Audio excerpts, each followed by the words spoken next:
Good morning, friends. This is Eddie Singh, and the channel is English by Eddie Singh. And today I'm going to talk about techniques of English communicative skill. Friends, any language must be convergent, must be fluent. Whether it is English or whether it is Hindi, doesn't matter. What matters that you should have effective communication skill in that very language. For instance, if you're talking about English as a communicative skill, effective English communication skill involves a blend of active listening. Those who are good listeners, they are good speakers. They have clear verbal expression.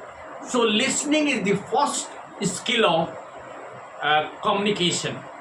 Recording yourself, engaging in active listening, using shadowing techniques, and focusing on non-verbal cues to build confidence and fluency. Friends, many of us are hesitant in speaking good English. Why? You ask why? The question is that they always feel that they will commit mistake, grammatical mistake. Undoubtedly, if you are not in practice of using grammar, if you are not in practice of using language, you will commit mistake. But that doesn't mean that you will not speak. When you will speak, then only you will correct your mistakes. So speaking and fluency techniques requires lot of pre-planning and exercises. For example, if you go for speaking on the stage, first of all record and review.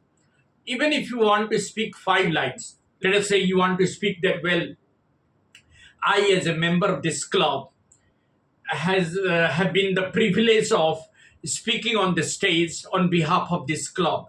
This club has been catering to the needs of providing guidance in health, education, and all other areas. Now you have spoken these 2 lines.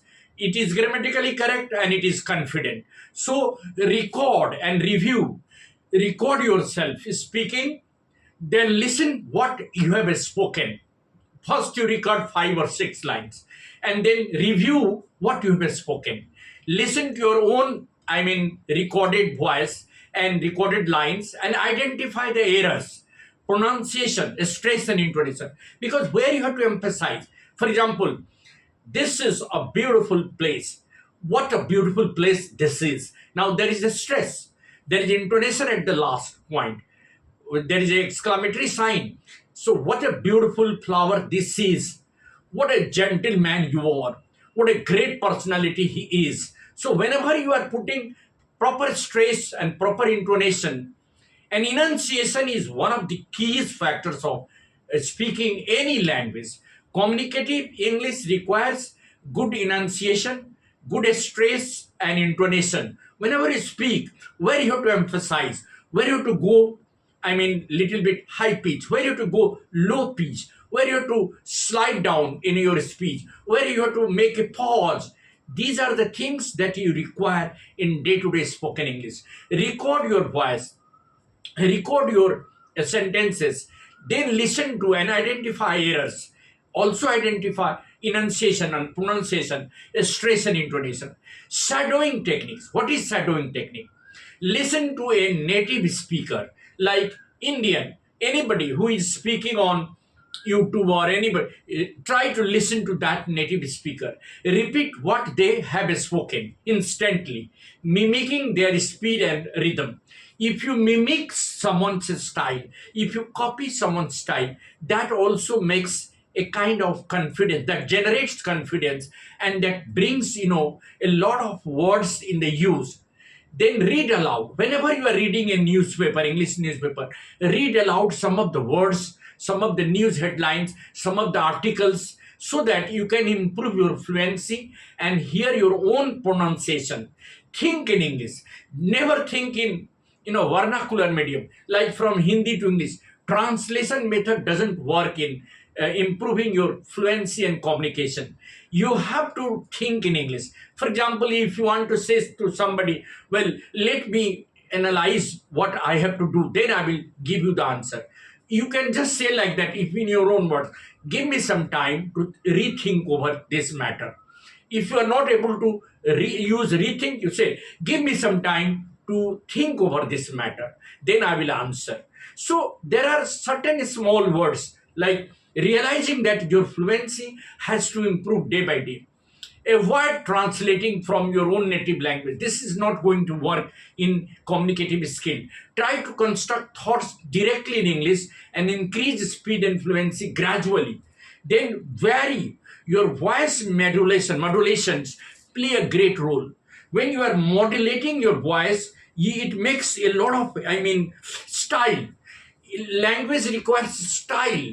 So voice modulation means vary your tone and volume to emphasize certain points. Like you said that India, as a democratic country, is progressing in every walk of life. India, as a democratic country, is progressing in every walk of life. We Indians, as civilized citizens, must be responsible for the welfare of every citizen. So, where you have to emphasize, keep on modulating your voice. Yeah, don't you think like that? Don't you think this is a right way? Don't you realize that is a nice way to go ahead? Don't you feel that there is a lot of scope in it? Don't you really realize that there is a lot of, a scope of improvement in that? So when you start modulating, and see now, always whenever you speak, always question. Questioning is the best way of improving your own pronunciation. Use and maintain vocabularies. See, record some new words every day, phrases along with their definitions and examples. If you are using a new word, try to understand what does it mean. For example, if you are using isolated, matlab separated, isolated, don't make sentences which are isolated. Try to connect them. Try to connect the ideas. When you are connecting the ideas, you are making it beautiful. And practice writing. Contextual learning requires speaking and simultaneously writing. Write daily something. Write daily some new words and phrases. Like, as a matter of fact, really, वास्तव में, as a matter of fact, you are my friend. As a matter of fact, I am bound to help you. As a matter of fact, every Indian is an Indian nationalist. As a matter of fact, you all are the brothers and sisters, like that. Non-verbal conversation techniques are also the master of making language, like your body gesture, your hands, movement of hands, time and again looking into the eyes of the listeners, making eye contact with the listener, making a story of someone. So if you want to narrate something, some message, begin with a story and relate the story to the message and convey the idea in a lucid manner. So today I have spoken a little bit of that. I will add next in the next video. Thank you. This is Eddie Singh on the channel Aging English by Eddie Singh. Thank